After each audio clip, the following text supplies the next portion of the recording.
So 5 years after the agreement was brokered by the African Union, there's still the need to get more countries on board to ratify, particularly the protocol on the movement of people and work towards deepening the economic integration on the continent. And that was the theme for the fifth mid-year AU meeting. The issues of rights of residents and establishment under the AfCFTA are some of the big deals for Africa right now. Let's join our State House correspondent who is in Nairobi covering this story. President Tinubu in his speech highlighted the efforts made by the sub-region to implement the AfCFTA. Talk to us about how far West African countries have gone in this regard. Well, Femi, out of 15 countries in West Africa, so far only 13 of these countries have ratified the agreement. That is the Africa Continental Free Trade Agreement. And President Tinubu is saying that it's a good success so far recorded, and efforts are still on to get everyone on board.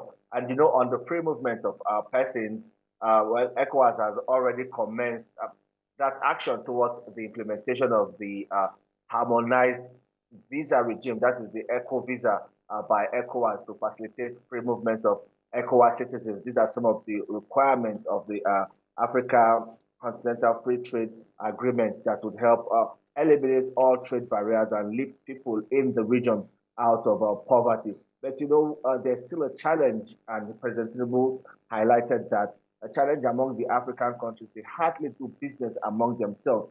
For now, the European Union is still the biggest trade partner of most of the ECOWAS member states, followed by countries in the followed by Arab countries and also some countries in North America and indeed South America. So, he's saying that, well, ECOWAS has made tremendous progress compared to other regions in Africa. ECOWAS is indeed making that considerable progress in achieving that agreement. But he says it is still work in progress. Infrastructure is already being put in place, especially the Lagos to Abidjan corridor, that would cost about $15 billion.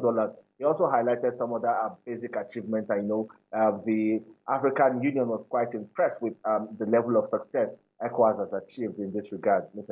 So the host president, Kenya President William Ruto, has been advocating a new global financial model for a while now, where power, according to him, isn't in the hands of a few. Remember, at the Paris summit, he talked about restructuring financial systems and why the resources shouldn't be controlled by, neither the World Bank or the IMF. Talk to us about his thoughts this time on the extension of debt repayment regimes in Africa. Well, the Kenyan president believes that the debt stock in Africa is quite huge. And, most of these multilateral financial organizations have described Africa as risky. They do not want to give loans to Africa. After the interest rates paid by African countries is quite high. He believes that this has slowed down the development in Africa. Africa has not been able to develop at the same pace with other European countries and the other developed economies in the world. So he believes that Africa should also be given some kind of waivers, especially in terms of debt forgiveness, and also should also be left off the hook in terms of some global commitment to issues, especially issues of climate change, because Africa contributes the least to global warming. If we look at COVID-19, Africa bears the huge part of the brunt of COVID-19, but it did not start from Africa. Most of the global problems are usually not from Africa, but the repercussion is usually felt by African countries. So he is asking for fairness, and he's asking that African countries should be treated as the same way other countries, other economies are treated. He's just asking for fairness.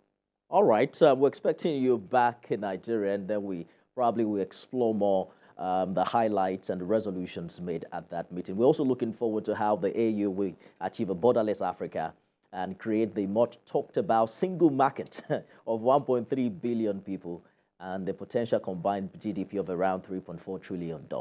State House correspondent Femi Akonde live for us in Nairobi, Kenya.